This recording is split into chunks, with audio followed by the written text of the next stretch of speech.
बुलाया।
अस्सलाम वालेकुम, मेरी आवाज आ रही है जी सबको? हेलो, अस्सलाम वालेकुम बेटा, मेरी आवाज आ रही है सबको? जी सर आ रही है। सर क्या हाल है? जी अल्लाह ताला का शुक्र है। होप सो कि आप सब लोग भी ठीक ठाक होंगे इंशाअल्लाह ताला। बेटा अभी स्टूडेंट्स आहिस्ता आहिस्ता ज्वाइन कर रहे हैं, तो 2 मिनट वेट कर लेते हैं। 2 मिनट आप लोग म्यूट रखें खुद को, मैं भी म्यूट रखता हूँ। अदरवाइज आप कोई क्वेश्चन है तो वो पूछ लें मुझसे। कोई क्वेश्चन है तो वो आप मुझसे पूछ लें। लास्ट लेक्चर में से कोई भी क्वेश्चन पूछना है तो फिर नेक्स्ट हम लोग पढ़ते हैं।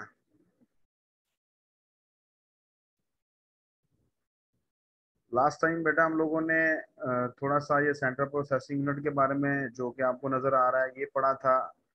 उसके साथ हम लोगों ने कंट्रोल यूनिट क्या काम करता है, अरिथमेटिक लॉजिक यूनिट क्या काम करता है, अपनी स्टोरेज जो है प्राइमरी और सेकेंडरी दोनों के बारे में हमने डिस्कशन की थी।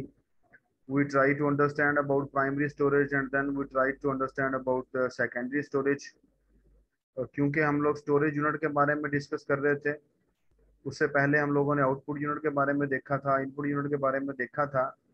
बेसिकली हम लोग ये कंप्यूटर की सिस्टम की बेसिक ऑर्गेनाइजेशन है, इसको देख रहे थे। तो इसके अंदर जो जो भी कंपोनेंट्स इंक्लूडेड होते हैं, इन्वॉल्व होते हैं, उनके बारे में हमने 1 बाय 1 डिस्कस किया था। 1 बाय 1 हम लोगों ने अंडरस्टैंड करने की कोशिश की थी, जिसमें हमने देखा था कि इनपुट यूनिट क्या काम करता है, आउटपुट यूनिट क्या काम करता है, स्टोरेज यूनिट क्या काम करता है, और सेंट्रल प्रोसेसिंग यूनिट जो है वो क्या काम करता है। तो हमने देखा कि इनपुट यूनिट की अपनी वर्किंग्स हैं, आउटपुट यूनिट की अपनी वर्किंग्स हैं, स्टोरेज यूनिट की अपनी वर्किंग्स हैं, उनके अपने काम हैं, अपने टास्क हैं। इसी तरह सेंट्रल प्रोसेसिंग यूनिट जो है उसके अपने काम हैं। तो एट द एंड हम लोग उम्मीद है कि हम लोग जो है वो इस बारे में हमें समझ आ गई है कि नहीं तो कहना हैगा जलील हुंदा बाद च गश्ती तो।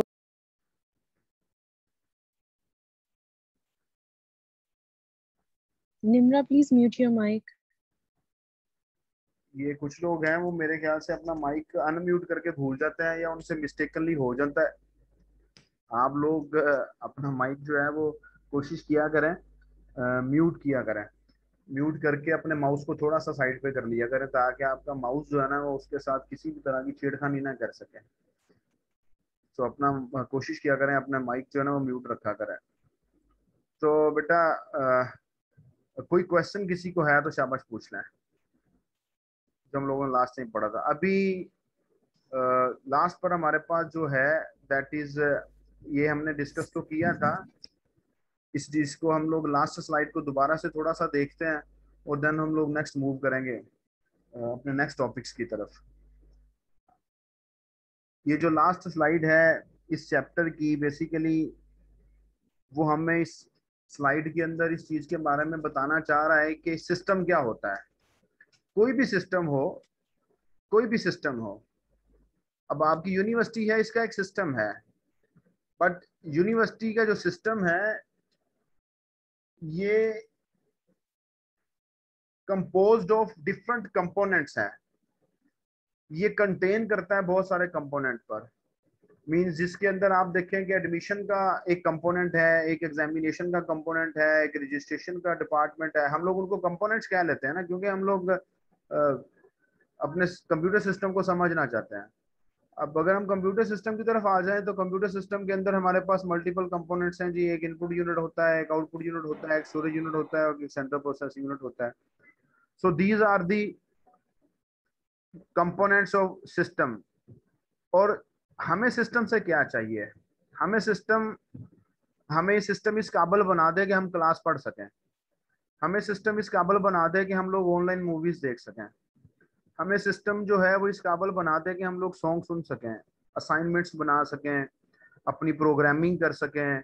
हम लोग अपनी जो है कोई यूट्यूब पे चैनल्स बना सकें। तो इन सारे कामों के लिए सिस्टम क्या है? System is a combination of components. System composed of many components, जिसके अंदर सारे कंपोनेंट अपना अपना काम करते हैं, तो हमें सिस्टम का जो हमारा गोल है ना वो पूरा होता है। अदरवाइज अदरवाइज अगर अगर हम कहें जी कि इनपुट यूनिट निकाल दें, बाकी यूनिट्स के साथ काम कर लें, तो फिर भी हमारा काम रह जाएगा। जी हीरा बेटा, आप बाकी सबको आ रही है आवाज? हीरा कह रही है कि आवाज नहीं आ रही। सर आ रही है हमको आवाज। सर आपकी आवाज आ रही है? बेटा उनका वो नेटवर्क इशू। हाँ जी हीरा बेटा, आप अपना चेक कर लें, आपको कोई नेटवर्क का इश्यू होगा तो आप एक दफा डिस्कनेक्ट करके दोबारा से कनेक्ट कर लें, हो जाएगा ठीक। तो जो जितने भी यूनिट्स हैं ये आप लोगों के पास देखें कि सब लोग मिलके काम करते हैं। इनपुट यूनिट यूज किया जाता है to accept inputs. Output unit का अपना काम है, स्टोरेज यूनिट का अपना काम है, सीपीयू का अपना काम है। लेकिन अगर हम कहें जी कि सीपीयू निकाल दें तो बाकी यूनिट्स अब काम कर देंगे, कंप्लीट कर देंगे, ऐसा नहीं होता। सारे यूनिट्स जो हैं वो मिलके काम करते हैं और सारे यूनिट्स मिलके हमारे पास एक फाइनल आउटपुट हमें देते हैं। सो अभी हम लोग क्लास पढ़ रहे हैं, तो देखिए क्लास पढ़ रहा हूँ, आप लोग सुन रहे हैं, मैं बोल रहा हूँ। तो मेरे पास इनपुट यूनिट है, वो क्या कर रहा है?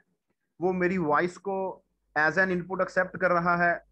और इन शॉर्ट वो मेरी वॉइस को एज एन इनपुट एक्सेप्ट करने के बाद उसको किसी ना किसी ऐसे सिग्नल में कन्वर्ट करता है कि वो सिग्नल जो है वो नेटवर्क के ऊपर या इंटरनेट के ऊपर फॉरवर्ड कर दिया जाता है। Then using that internet connection, मेरी जो हमारी क्लास हम लोग पढ़ रहे हैं या हम लोग जो मेरी आवाज़ है वो सिग्नल की फॉर्म में, किसी फॉर्म में आपके सिस्टम तक पहुंचती है। किसी फॉर्म का मैंने लफ्ज़ इसलिए यूज़ किया है क्योंकि हो सकता है आप लोग कोई केबल का नेट यूज़ कर रहे हैं, कोई वायरलेस नेट यूज़ कर रहे हैं, कोई वायर्ड के साथ यूज़ कर रहे हैं, कोई हो सकता है यूफोन का 4G यूज़ कर रहे हैं, कोई हो सकता है कि जोंग जोंग का 4G यूज़ कर रहे हैं। सो किसी फॉर्म में वो नेटवर्क, मेरी आवाज़ जो है वो आप तक पहुंचती है। और आप तक नहीं पहुंचती, आपके सिस्टम तक पहुंचती है। फिर आपका सिस्टम क्या करता है? उसको एज एन आपका इनपुट सिस्टम उसको एक्सेप्ट करता है और एक्सेप्ट करने के बाद उसको कन्वर्ट करता है इनटू साउंड, और वो साउंड जो है वो आप लोगों को सुनाई दे रही है। और बैक एंड पे स्टोरेज यूनिट जो है वो अपना काम कर रहा है और सेंट्रल प्रोसेसिंग यूनिट जो अपना काम कर रहा है। तो सारे यूनिट्स मिलके काम करते हैं। इसीलिए आप अगर थर्ड पॉइंट देखें तो उसने लिखा हुआ है all elements of a system are controlled in a manner to achieve the system goal. ठीक है जी, ताकि आपका जो सिस्टम का गोल है वो आप उसको अचीव कर सकें। तो इनको प्रॉपरली एफिशिएंट मैनर के अंदर कंट्रोल किया जाता है, सारे यूनिट्स को, सारे एलिमेंट्स को, ताकि वो अपना अपना काम कर सकें और अपना काम कंप्लीट करके हमें जो है वो एट द एंड कोई ना कोई आउटपुट प्रोवाइड कर सकें। तो this is all from the chapter 2। अब हम लोग नेक्स्ट मूव करेंगे। नेक्स्ट आप लोगों के पास बेटा जो नेक्स्ट चैप्टर है ये तो उसने समरी दी हुई है ना हमारे इस चैप्टर की। नेक्स्ट चैप्टर है हमारे पास नंबर सिस्टम्स का। मैं थोड़ा सा आपको इसके बारे में बता देता हूँ, लेकिन ये जो मैथमेटिकल चीजें हैं इसके अंदर जो है, आप हो सकता है आप लोगों ने इसके बारे में आप लोग पहले जानते हैं या नहीं जानते। नंबर सिस्टम मैथमेटिकल चीजें हैं और मैथमेटिक्स से रिलेटेड कैलकुलेशन है इसके अंदर। अगर तो हमारी फिजिकल क्लासेस स्टार्ट हो गई 28 से, जो कि हो रही हैं, तो हम लोग इसको फिजिकली पढ़ने की कोशिश करेंगे क्योंकि यहाँ पर समझ आने में भी थोड़ा सा प्रॉब्लम आता है। लेकिन अगर फिजिकल क्लासेस स्टार्ट नहीं हुई तो फिर हम लोग इसको at the end of the semester जो हमारी लास्ट क्लासेस होंगी उधर जाके पढ़ेंगे। तो जो मैथमेटिक्स से रिलेटेड हमारे पास कैलकुलेशन से रिलेटेड चीजें हैं वो हम लोग छोड़ देते हैं, उसको हम लोग जो है वो नेक्स्ट जाके पढ़ेंगे। हम लोग जिस टॉपिक की तरफ मूव कर रहे हैं अभी, ये इसके जो चैप्टर्स हैं, चैप्टर 3, 4, 5, 6, 7, ये सारे अप्रोक्सीमेटली कुछ चैप्टर्स ऐसे हैं जो कि आपसे रिलेटेड नहीं है, कुछ चैप्टर्स ऐसे हैं जो कि मैथमेटिक्स से रिलेटेड हैं, तो उनको हम लोग इंशाल्लाह ताला जब फिजिकल क्लासेस शुरू होंगी, आप लोगों के साथ मुलाकात होगी, तब हम लोग उसको फिजिकली पढ़ने की कोशिश करेंगे। और अगर फिजिकल क्लासेस नहीं होती तो फिर हम लोग इसको एंड ऑफ द सेमेस्टर कर लेंगे, लास्ट लेक्चर्स के अंदर। और नेक्स्ट हम जिस तरह मूव कर रहे हैं, क्योंकि जिन बातों के बारे में हमें पता होना चाहिए हम लोग उसकी तरह मूव करते हैं। हम लोग मूव कर रहे हैं जी अपना प्रोसेसर और मेमोरी के चैप्टर की तरफ। हम जानना चाहते हैं कि प्रोसेसर क्या होता है, हम जानना चाहते हैं मेमोरी क्या होती है। क्यों जानना चाहते हैं जी आप इसलिए जानना चाहते हैं, या आपको जानना इसलिए जरूरी है कि हम लोग जब भी अपना सेलफोन मार्केट से परचेज करते हैं, मैं अपने फॉर एग्जाम्पल आप में से कोई बच्ची है, जैसा कि अब मुझे शुरू में सबसे पहले नाम नजर आ रहा है इकरा फातिमा का, ये बच्ची अपने भाई को कहती है या अपने पेरेंट्स में से किसी को कहती है कि मुझे सेलफोन ला के दें, लेकिन उसके अंदर जो है ना वो क्वाड कोर प्रोसेसर होना चाहिए और 4 GB जो है वो रैम होनी चाहिए और 64 GB रोम होनी चाहिए। कहते हैं ना हम सब लोग, हम कॉन्शियस होते हैं इस बारे में कि नहीं होता है? जी सर। हम इस बारे में बहुत कॉन्शियस होते हैं जी कि मेरे मेरे मेरा जो मोबाइल फोन है इसके अंदर जो है वो क्वाड कोर प्रोसेसर लगा हो, इतना 1.6 प्रोसेसर हो, क्वाड कोर हो, और मेरे सेल फोन के अंदर जो है वो रैम 4 GB होनी चाहिए और रोम जो है वो 128 GB होनी चाहिए। फिर एक दोस्त आ जाता है, वो कहता है यार मैं ये नया सेल फोन लेके आया हूँ, ये फलानी कंपनी का सेल फोन है, इसके अंदर मेरे पास 8 GB रैम है, 128 GB रोम है, प्रोसेसर जो है वो मेरे पास क्वाड कोर लगा हुआ है, तो इसकी स्पीड जो है वो आपके सेलफोन से ज़्यादा है। क्यों करते हैं बात? इसलिए करते हैं कि हम लोग समझते हैं कि हमारे सिस्टम की जो स्पीड है वो प्रोसेसर और मेमोरी के अगेंस्ट घूमती है। प्रोसेसर हमारे सिस्टम की स्पीड को तेज करता है। मेमोरी का क्या रोल है स्पीड के अंदर? नॉर्मली शायद आपने कभी सुना हो, तो नॉर्मली शायद कभी सुना हो आपने, नॉर्मल कहा जाता है यार मेरा लैपटॉप जो है या मेरा सेलफोन जो है, या लैपटॉप की बात ही नॉर्मल ज्यादा की जाती है, इसकी स्पीड कम हो गई है। तो फ्रेंड जो है ना वो मशवरा देने वाला कहता है आप ऐसा करें, अगर लैपटॉप नया नहीं ले सकते ना तो आप इसके अंदर एक और रैम ऐड कर लें, मेमोरी बढ़ा लें। क्यों मेमोरी क्यों बढ़ा लें? मेमोरी का स्पीड के साथ क्या तल्लक है? मेमोरी का स्पीड के साथ तल्लक जो है वो कौन सा तल्लक है, वो कैसा तल्लक है, हो सकता है आप में से लोग समझते हो, लेकिन हम लोग इसको गाइड करेंगे। मोस्टली स्टूडेंट्स को नहीं पता होता कि क्या तल्लक है, इवन दैट के हम लोग इसको डेली बेसिस पे यूज कर रहे हैं, हर वक्त हमारे साथ होता है।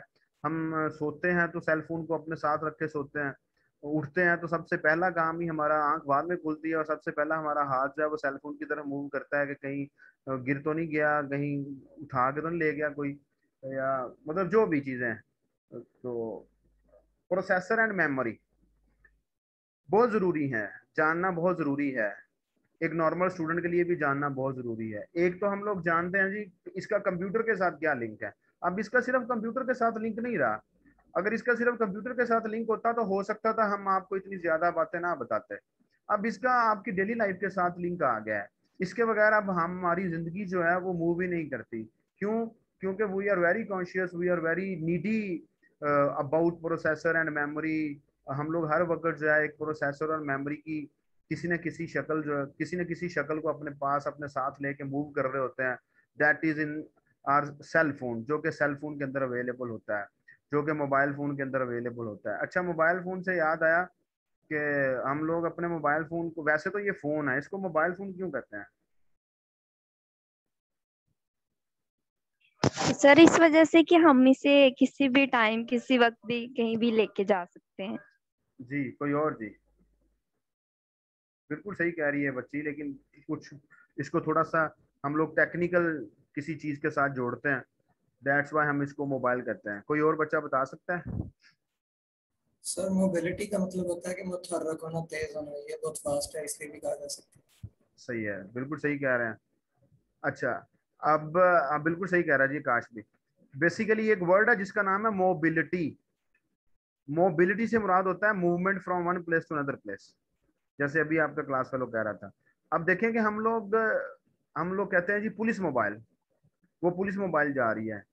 पुलिस, हाँ, होती तो वो गाड़ी है लेकिन हम उसको मोबाइल कहते हैं। क्यों कहते हैं? क्योंकि वो पुलिस का एक यूनिट होता है जो मूव करता है from one place to another place. है ये फोन ही, है ये फोन ही। You can you can connect to other peoples, you can connect to other people, you can communicate with others. आप लोगों की कॉल सुन सकते हैं, लोगों को कॉल मिला सकते हैं, लोगों के साथ कनेक्शन बना सकते हैं। इवन दैट के अपडेटेड फॉर्म आ गई आपके पास मोबाइल फोन्स की। हमारे पास हम लोग उसके अंदर जो है गेम्स खेलना शुरू कर दी, हमने मूवीज देखना शुरू कर दी। लेकिन अगर आपने नाम सुने हो, ये 1100 था एक मोबाइल फोन, एक 1110 था, ठीक है। उसके अंदर क्या होता था, ज्यादा से ज्यादा फोन कर लिया जाता था, फोन सुन लिया जाता था, गेम खेली जाती थी, सांप वाली गेम होती थी एक शायद, वो खेल ली जाती थी, और इसके अलावा कुछ नहीं होता था। लेकिन अब आप देखें कि it is just like a computer system. आप जो सारे काम कंप्यूटर सिस्टम पे करते हैं, वो सारे काम आप लोग जो है वो सेल फोन पे भी कर लेते हैं। सो मोबाइल इसको इसलिए बेटा कहा जाता है कि we can easily move by picking this device. This is a portable device. Portable device उसको कहते हैं जिसको आसानी के साथ एक जगह से दूसरी जगह लेके जाया जा सकता है। जैसे आपका लैपटॉप है, आपके टेबलेट्स हैं, आप लोगों के मोबाइल फोन्स हैं। So you can easily move, you can आपकी मोबिलिटी में आपकी जो है ना वो आसानी हो जाती है। दैट्स व्हाई हम इसको मोबाइल कहते हैं। अगर तो बच्चों को पता था गुड, अगर नहीं पता था तो याद रखना है। अच्छा, इसको एक सेल क्यों कहते हैं, सेल क्यों कहते हैं इसको?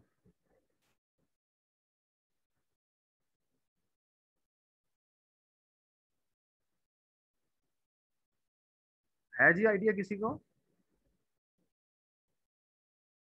शर्माया ना करें, अगर कोई बात कैसी भी जेहन में आ रही है अदर देन एनी, कह लें जी किसी शरारत के बगैर, तो वो आप मुझे मेरे साथ डिस्कस कर लें। अगर गलत होगा तो ठीक कर लेंगे, ठीक होगा तो उसको आप अप्रिशिएट कर यही हो देंगे। सकता है कि ये किसी चार्ज सेल होता है से इसीलिए। अच्छा जी, नहीं, मोस्टली स्टूडेंट्स सर यही समझते सेलुलर हैं। नेटवर्किंग इससे हो जाती है ना, इस वजह से। Very good. ये सीरत फातिमा जो बच्ची है, इसने सही बताया। Cellular, basically it uses cellular technology. Cellular technology क्या है, ये हम लोग नेटवर्क्स पढ़ेंगे जाके, तब मैं आपको बताऊंगा सेलुलर टेक्नोलॉजी क्या है। लेकिन सेल चार्ज होता है इस वजह से नहीं इसको बेटा कहा जाता। नॉर्मली ज्यादातर स्टूडेंट्स यही समझते हैं, लोग यही समझते हैं, स्टूडेंट्स भी, लोग भी यही समझते हैं। लेकिन यहाँ हम लोग इसको, it uses cellular technology, cellular, CELLULAR, cellular technology, that's why we call it cell phone. ठीक है जी। तो ये दो बातें लाजमी आप लोगों को पता होनी चाहिए, क्योंकि आप लोग यूज करते हैं इस डिवाइस को। सो नेक्स्ट मूव करते हैं जी। लर्निंग ऑब्जेक्टिव्स क्या हैं? लर्निंग ऑब्जेक्टिव्स हमें एज सच, मेरे ख्याल से हमने जो बातें की हैं, हमारे ऑब्जेक्टिव्स वही हैं। We want to learn about the memory, we want to learn about the processor. we just shortly describe, we just shortly explore the internal structure of the processor, because we are not कह लें जी कि purely हम computer science के students नहीं हैं जिसकी वजह से हमें बहुत ज़्यादा डेप्थ में जाना पड़ेगा। लेकिन हम थोड़ा सा इसका इंटरनल स्ट्रक्चर जरूर देख लेंगे प्रोसेसर का, मेमोरी का थोड़ा सा स्ट्रक्चर देखेंगे, थोड़ा थोड़ा इंट्रोडक्टरी लेवल पे। इधर भी इंट्रोडक्टरी लेवल पे ही होगा, अदरवाइज तो बेटा पूरी पूरी बुक्स हैं, प्रोसेसर के ऊपर बुक्स लिखी हुई हैं, मेमोरी के ऊपर बुक्स लिखी हुई हैं, डिफरेंट इनकी टेक्नोलॉजीज हैं, डिफरेंट टेक्निक्स हैं जिनकी बेस के ऊपर ये सारा काम किया जाता है। एक मिनट जरा होल्ड करें जी बेटा।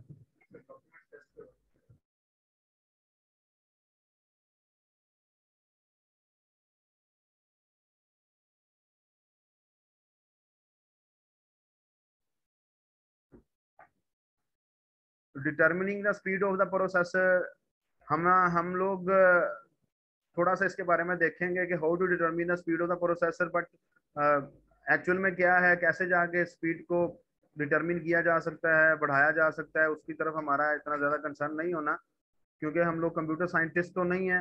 हम लोग, हमसे मुराद आप लोगों की मैं बात कर रहा हूँ। तो थोड़ा थोड़ा हम लोग जो है ना उन सारी चीज़ों के बारे में देखेंगे इसके अंदर। तो यहाँ चलते हैं जी अपने, this is memory architecture of a computer system, basic processor and memory architecture of the computer system। तो यहाँ देखें आप लोगों के पास ये आपकी इनपुट आउटपुट डिवाइसेस हैं। मींस के आप देख लें जी कि फॉर एग्जांपल कीबोर्ड है, और यहाँ पर आउटपुट डिवाइसेस में आप लोगों के पास आपका मॉनिटर है, आपका प्रिंटर है, आपकी दूसरी तीसरी डिवाइसेस हैं, जिनके थ्रू आप लोग किसी ना किसी तरह की आउटपुट लेते हैं अपने सिस्टम से। तो यहाँ पर आप लोगों के पास ये आपका सेंट्रल प्रोसेसिंग यूनिट दिखा दिया उसने, अंदर इसके अंदर क्या क्या चीजें होती हैं। और यहाँ आप लोगों के पास उसने कैशे मेमोरी और मेन मेमोरी के बारे में आप लोगों के साथ उसमें इसको थोड़ा सा आर्किटेक्चर दिखाया। तो इसके अंदर ये डिकोडर क्या होता है, मैंने शायद आप लोगों को बताया था when we discussed about control unit, के कंट्रोल यूनिट की 3 रिस्पॉन्सिबिलिटीज होती हैं, to fetch data, to decode data, to execute data. तो डिकोडर क्या है, डिकोडर का अपना काम है, प्रोग्राम कंट्रोल रजिस्टर क्या होता है, इंस्ट्रक्शन रजिस्टर क्या होता है। इन शॉर्ट में आप लोगों को इनकी सारे का एक इन शॉर्ट में बता देता हूँ। रजिस्टर जितने भी यहाँ लिखे हुए आपको नजर आ रहे हैं ना, ये इंस्ट्रक्शन रजिस्टर है, प्रोग्राम कंट्रोल रजिस्टर है, मेमोरी एड्रेस रजिस्टर है। रजिस्टर बेटा आपके प्रोसेसर के अंदर एक छोटी सी स्टोरेज स्पेस होती है। लास्ट टाइम हमने डिस्कस भी शायद किया था, जिसके बारे में हमने कहा था जी के जो जिस इंस्ट्रक्शन के साथ, जिस आप लोग कह लें कि किसी फाइल के साथ आपका प्रोसेसर काम कर रहा होता है या प्रोसेसिंग कर रहा होता है, उसका जो डाटा होता है, उसका जो डाटा है उसकी मैं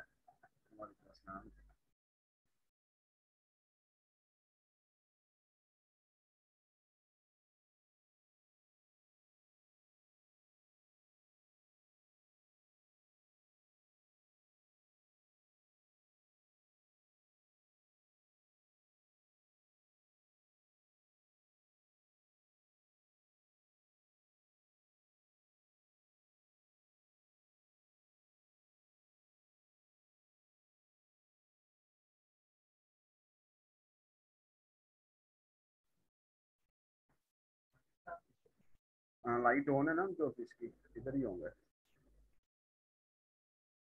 तो बेटा यहाँ थोड़ा सा आर्किटेक्चर जो मैं आपको बता रहा था रजिस्टर के बारे में, कि जिस इंस्ट्रक्शन के साथ वो काम कर रहा होता है ना आपका प्रोसेसर, उसके बारे में डिफरेंट टाइप्स की इंफॉर्मेशन प्रोसेसर को चाहिए होती है। डिफरेंट टाइप्स की इंफॉर्मेशन से मुराद ये है कि वो इंस्ट्रक्शन कहाँ से फेच करके लेके आनी है, उस इंस्ट्रक्शन के रिलेटेड जो डाटा है जो यूज किया जाएगा कैलकुलेशंस के लिए, वो कौन से रजिस्टर में पड़ा है। ठीक है जी, इस तरह की डिफरेंट जो चीजें है ना बेटा, वो रजिस्टर में स्टोर की जाती हैं। डिफरेंट टाइप्स के आप लोगों के पास रजिस्टर है, हर रजिस्टर का अपना काम है। तो ये हम लोग बहुत सारी डिटेल में, हमें इसके लिए जाने की जरूरत नहीं है। अगर आप लोग नाम के पॉइंट ऑफ व्यू से जाना चाहते हैं तो वो आप लोगों के सामने लिखे हुए हैं। अगर किसी का सेपरेट से इंटरेस्ट होगा तो वो जानना चाहता है कि मैं रजिस्टर्स के बारे में जानना चाहता हूँ, तो वो मुझसे पूछ ले, क्लास के बाद पूछ ले, तो मैं उसको जरूर बता दूंगा कि इसका क्या काम है, इसका क्या काम है, इसका क्या काम है, एंड सो ऑन। कैशे के बारे में हमने देखा था, कैशे के बारे में हमने डिस्कस किया था। It is also a storage area जो कि हमारी प्रोसेसर के अंदर ही एग्जिस्ट करता है। और प्रोसेसर के अंदर हमारे पास कैशे किस पर्पज के लिए काम करती है, हमने देखा था कि it uses to store recently used files. Recently use files जो है वो स्टोर की जाती है इसके अंदर, ताकि आपके सिस्टम की स्पीड को थोड़ा सा स्पीड अप किया जा सके। अब ये देखेंगे, दिस इज द रैम, ये आपका प्रोसेसर है। प्रोसेसर जो है रैम में जाने से पहले कोई भी चीज चेक करेगा कैशे में से। ये एरो साइन देखें, पहले कैशे में गया फिर रैम में गया। अगर वो चीज कैशे में से मिल जाती है तो वापिस आके अपना काम कर लेगा। अगर वो चीज कैशे में से नहीं मिलती तो फिर रैम में जाएगा, रैम में से लेके आएगा, वापस अपना काम करेगा उसके अगेंस्ट। और जब रैम से लेके आएगा तो आते हुए उसकी एक कॉपी कैशे में रखेगा, ताकि नेक्स्ट टाइम अगर उसको उस फाइल की, उस चीज की जरूरत पड़ेगी तो वो कैशे में से ले लेगा। हमने एग्जांपल भी डिस्कस की थी ना इसकी, इंटरनेट के डिस्कनेक्ट होने वाली, याद होगा आपको कैशे की, या की थी कि नहीं? याद है किसी बच्चे को? चले, ये आगे जाके हमारी मेमोरीज के अंदर आएगा, तब हम लोग इसको डिस्कस कर लेंगे। अगर किसी को कोई प्रॉब्लम होगा तो वहां पर आप लोग क्वेश्चन भी पूछ लीजिएगा, हम इसको उधर जो है ना वो डिटेल में डिस्कस करेंगे। चले नेक्स्ट मूव करते हैं। तो सेंट्रल प्रोसेसिंग यूनिट, अगर आप कहते हैं मेरा माइंड है, मेरा माइंड जो है वो मेरे इस सारे के अंदर एक माइंड एग्जिस्ट करता है जिसको हम ब्रेन कहते हैं। तो सिस्टम कहता है भाई कि मेरा भी ब्रेन है, आप क्यों मुख्तलिफ है मुझसे? अगर आपका ब्रेन है तो मेरा भी ब्रेन है। आप कहते हैं कि मेरे बाजू भी हैं, मेरी टांगे भी हैं, मैं खाता भी हूँ, मैं सोचता भी हूँ। ठीक है, वो कहता है अच्छा हाँ ये बात तो है, मेरे पास टांगे नहीं है, मेरे पास बाजू नहीं है, मैं खा नहीं सकता, मैं पी नहीं सकता। लेकिन वो कहता है कि मेरा जो ब्रेन है ना वो आपसे ज्यादा एफिशिएंट है। तो यहाँ हमें उसको मानना पड़ता है। नो डाउट कि वो सोच नहीं सकता, लेकिन जो काम हम उसको करने के लिए देते हैं, तो इंसान के अगेंस्ट, एक ह्यूमन बीइंग के अगेंस्ट हमारा सिस्टम का जो ब्रेन है वो ज्यादा एफिशिएंटली काम करता है, एरर फ्री काम करता है, उसके ज्यादा चांसेस हैं कि एक्यूरेट काम करता है। That we already discussed about the characteristics of computer system. So बेटा, हमारे पास जैसे आपका ब्रेन एग्जिस्ट करता है, इसी तरह हमारे सिस्टम का ब्रेन एग्जिस्ट करता है। हम अपने ब्रेन को माइंड कहना शुरू कर देते हैं, लेकिन उसके ब्रेन को सेंट्रल प्रोसेसिंग यूनिट कहा जाता है। आपका ब्रेन भी सेंट्रल प्रोसेसिंग यूनिट ही है। आप लोग कभी ऑब्जर्व नहीं करते, पता तो आपको है, लेकिन हमने कभी ऑब्जर्व नहीं किया। आप ये देखें कि आपने एक टर्म सुनी हुई है रिफ्लेक्स एक्शन की। हम लोग किसी गर्म बर्तन को हाथ लगाते हैं, हमें नहीं पता कि वो बर्तन गर्म है, हम लोग उसको हाथ लगाते हैं तो एकदम से हमारा हाथ पीछे जाता है।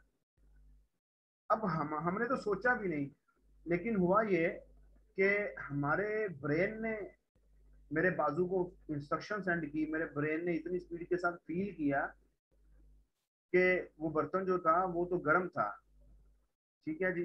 तो मेरे ब्रेन ने मेरे बाजू को इतनी स्पीड के साथ इंस्ट्रक्शन दी, और मेरे ब्रेन ने इतनी स्पीड के साथ उस इंस्ट्रक्शन को एग्जीक्यूट किया कि हमने बाजू को पीछे खींच लिया, क्योंकि बर्तन गर्म था।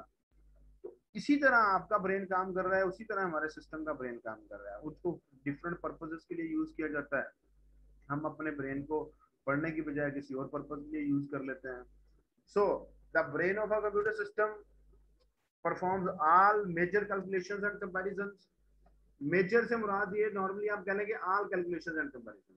मेजर माइनर में हम जाते ही नहीं है। माइनर से मुराद ये होता है कुछ कैलकुलेशन ऐसी होती हैं जो कि हमारी कुछ दूसरी डिवाइसेस हैं वो उनके प्रोसेसर कर लेते हैं। जैसा कि आजकल हमें पता है कि हमारे कीबोर्ड के अंदर कीबोर्ड का प्रोसेसर है, पहले नहीं होता था, ठीक है। हमारा जो ग्राफिक्स कार्ड है उसका अपना प्रोसेसर है। अब हो गया रहा है कि हमारा मेन जो सीपीयू है वो मेजर कैलकुलेशन और कंपैरिजन पे आ गया है। पहले सारे काम उसको ही करने पड़ते थे। पहले जो इनपुट कीबोर्ड से आ रही थी उसको कन्वर्ट भी प्रोसेसर को ही करना पड़ा था, लेकिन अब नहीं है। अब कीबोर्ड का अपना प्रोसेसर है, हमारा जो ग्राफिकल कार्ड है उसका अपना प्रोसेसर है, जैसे आपने जीपीयू का नाम सुना होगा, and so on. Activates and controls operations of other units of a computer system. तो ये बातें वो है जो हम लोग बार बार करते आ रहे हैं कि यही सारे काम करता है। एक्टिवेट्स करता है, कंट्रोल्स करता है, operation of other units of a computer system. आपका ब्रेन निकाल लिया जाए, आप तो किसी काम के नहीं रहेंगे। मेरा ब्रेन निकाल लिया जाए, मैं किसी काम का नहीं रहूंगा, ठीक है। इस वक्त मैं जो कुछ भी बोल रहा हूँ, जो कुछ भी आप लोगों तक मेरी आवाज की फॉर्म में आप लोगों तक पहुंच रहा है, ये मेरे ब्रेन की एग्जीक्यूशन के बगैर नहीं पहुंच रहा। और अगर आप लोग इस वक्त अपने आप को ऑब्जर्व करना है, तो आपके ब्रेन की एग्जीक्यूशन के बगैर, आपके सीपीयू की एग्जीक्यूशन के बगैर आप मेरी बातों को नहीं समझ सकते। तो आपका ब्रेन, आपका सेंट्रल प्रोसेसिंग यूनिट इस वक्त एग्जीक्यूशन कर रहा है, और आपके ब्रेन के अंदर डेफिनेटली रजिस्टर्स भी पड़े हुए हैं, कोई ना कोई उन रजिस्टर्स को यूज कर रहा होगा, कैशे को यूज कर रहा होगा, ठीक है, and so on. Two basic components are control unit and arithmetic logic unit. No other single component of computer determines its overall performance as much as the central processing unit. It is all about the central processing unit. Central processing unit ही सारे काम करता है, उसी ने सारे काम करने। उसी के अंदर ही आप लोगों ने लास्ट स्लाइड में देखा, उसी के अंदर ही कंट्रोल यूनिट होता है, ये देखें, उसी के अंदर ही अरिथमेटिक यूनिट होता है। और ये आल टोटल क्या आपका central processing unit. Control unit क्या करता है जी? Acts as a central nervous system of a computer system। जैसे हमारा अपना नर्वस सिस्टम होता है, इसी तरह आप लोगों का जो सिस्टम का नर्वस सिस्टम है वो आपका कंट्रोल यूनिट होता है। अब यहाँ पर देखिएगा, थर्ड पॉइंट पढ़े, कहता है selects and interprets program instructions and coordinates execution. जो हम लोग कह रहे थे कि भाई ये फैच करके लेके आता है, उसको डिकोड करता है और देन उसकी एग्जीक्यूशन करता है। मेनली हमारे पास एग्जीक्यूशन यही कर रहा होता है आपका कंट्रोल यूनिट। तो वो यही कह रहा है कि इसी ने सिलेक्ट करनी है अब नेक्स्ट इंस्ट्रक्शन कौन सी एग्जीक्यूट करनी है, इसी ने उसको इंटरप्रेट करना है। इंटरप्रेट करने से मुराद होता है रीड करना, पढ़ना, देखना इसके अंदर क्या है, उसको सॉल्व करना, किसी प्रॉब्लम को चेक करना, उसको कहते हैं इंटरप्रेट। सो कंट्रोल यूनिट ही सिलेक्ट कर रहा है कि उसने अब क्या काम करना है, क्या काम नहीं करना। अब मैं आपको एक बात बताता हूँ, अब कंट्रोल यूनिट ने जिस इंस्ट्रक्शन को एग्जीक्यूट करना है वो कंट्रोल यूनिट के पास नहीं पड़ी हुई, ठीक है, वो कंट्रोल यूनिट के पास नहीं पड़ी हुई, वो मेमोरी में पड़ी है। लेकिन मेमोरी में उसने कहाँ जाना है, मेमोरी में उसने कहाँ जाना है, कहाँ से उसने वो इंस्ट्रक्शन लेके आनी है, वो एड्रेस कहाँ से मिलेगा उसको, वो यहाँ से मिलेगा प्रोग्राम कंट्रोल रजिस्टर से। ये एक ऐसा रजिस्टर है, इस रजिस्टर के अंदर आपकी नेक्स्ट इंस्ट्रक्शन जिसको एग्जीक्यूट किया जाएगा उसका एड्रेस पड़ा होता है। तो यहाँ से कंट्रोल यूनिट देखेगा कि अब मैंने रैम में कहाँ जाना है, तो वहां ये 100406 तो क्या हो गया यार, ये क्यों लाइनें लगा रहा है? सॉरी सर, गलती से लग गई। तो कोई बात नहीं दानिया, कोई बात नहीं, ठीक। तो चले, मेरी अटेंशन जो है वो भी डाइवर्ट हो जाती है ना, थोड़ा सा एक्टिव बैठा करें, क्योंकि मुझे आइडिया है आप कोई बात नहीं, कोई बात नहीं। ये आप लोगों के पास क्या है कि हमारे पास डिफरेंट रजिस्टर जिनके क्या क्या पर्पज है उनका मैंने एक को बता दिया है, आगे जाके आएगा किसी और का पर्पज आएगा हमारे सामने तो मैं वो भी आप लोगों को बता दूंगा। तो has some special purpose registers and a decoder to perform these activities, ये बात हम लोग डिस्कस कर रहे हैं, बल्कि देख भी आए हैं। इसके अंदर डिकोडर भी है, देख लें, ये लें, जिसने डिकोड करना होता है इंस्ट्रक्शन को, जिसने बेसिकली इंस्ट्रक्शन को तोड़ना है, परखना है, खोलना है, देखना है कि इसके अंदर क्या पड़ा हुआ है, क्योंकि वो देखेगा, खोलेगा, फिर उसको पता चलेगा ना कि मैंने इसको कैसे एग्जीक्यूट करना है।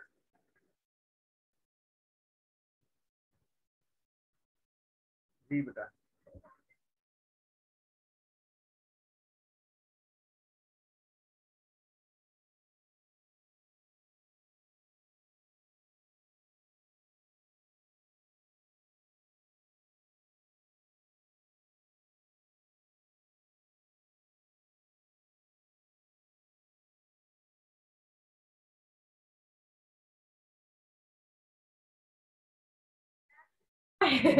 मैं तो जाऊंगा इसी में तुझे पे यार मिल जाए इधर अरे यार मेरा 100 रुपया ले आके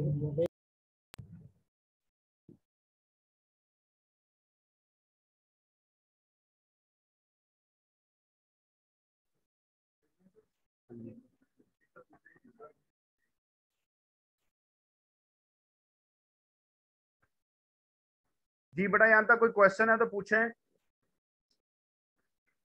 नो सर, कोई क्वेश्चन नहीं है। अच्छा,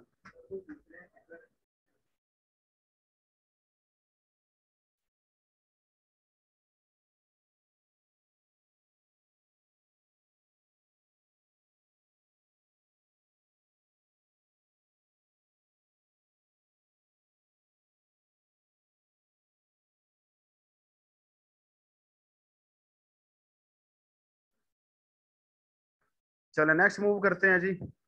ये ALU के बारे में, अरिथमेटिक एंड लॉजिक यूनिट को ALU बोला जाता है।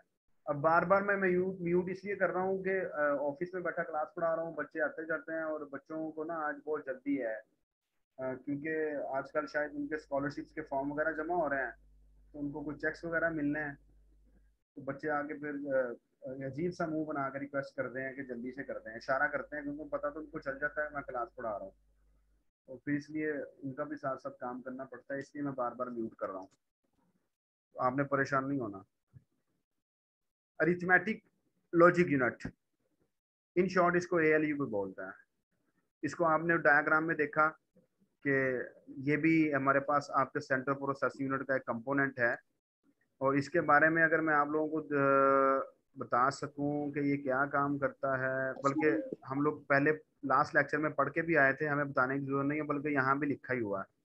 Actual execution of instructions takes place in ALU, ठीक है जी।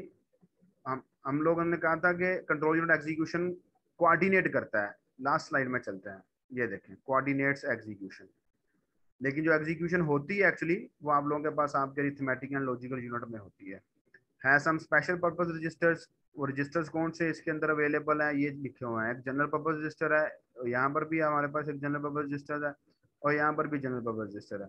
ये स्पेशली हमारे पास ALU के अंदर होता है। यहाँ पर इनका और पर्पज है, यहाँ पर इसका और पर्पज है।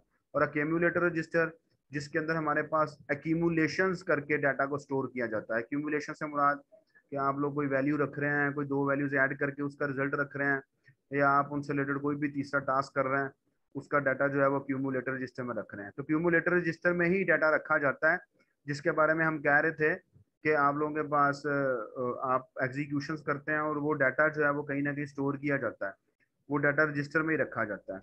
So has necessary circuitry to carry out all the arithmetic and logic operations included in the CPU instruction set. तो ये बात मेरे ख्याल से मुश्किल तो नहीं है इसको समझने के लिए, और अगर किसी को इसको समझने में मुश्किल आ रही है तो वो क्वेश्चन भी पूछ सकता है, क्योंकि इसके बाद हम लोग अब आपके साथ नेक्स्ट क्लास 3 बजे वाली क्लास में मुलाकात करेंगे। तब तक आप लोग जो है, अगर यहाँ तक कोई क्वेश्चन आ रहा है तो आप लोगों ने उसको लिख लेना है, आप नेक्स्ट क्लास में मुझसे पूछ लें। 3 बजे हम लोग जो है वो अपनी नेक्स्ट क्लास पढ़ेंगे। यहाँ तक कोई क्वेश्चन है तो पूछ लें, शाबाश।